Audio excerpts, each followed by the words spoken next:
Hey guys, what's up?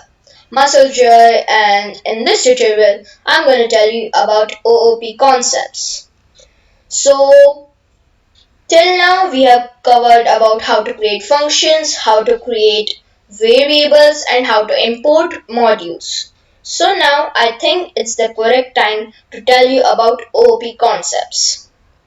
So what is OOP concept? OOP stands for Object Oriented Programming.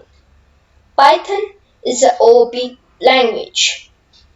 So what OOP means is that to create or design a program using classes and objects. So you might be thinking what are classes and objects? So let me tell you, objects just mean a real world entity, like over here I have a pen, it's an object. I have a book, it's an object.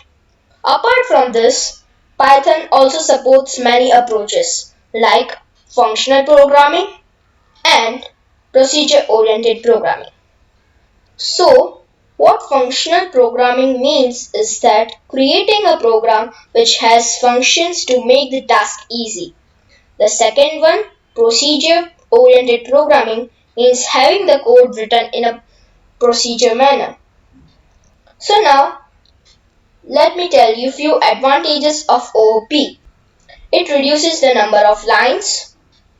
The second one being to make the code work efficiently and with minimum errors.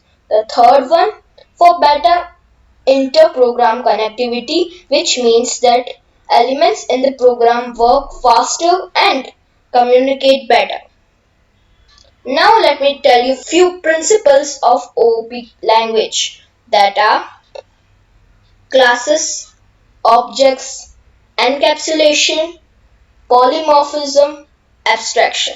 So you might be thinking what is polymorphism, abstraction, and encapsulation. So I'll tell you about them in later videos as we'll study about OOP concepts and usefulness. For now, let's just understand what are classes.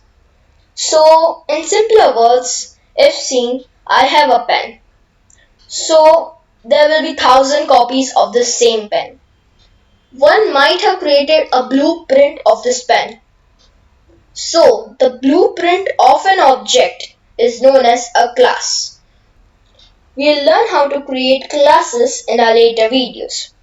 So that's it for this video. Hope you enjoyed. Don't forget to like, share and subscribe my channel. Bye bye.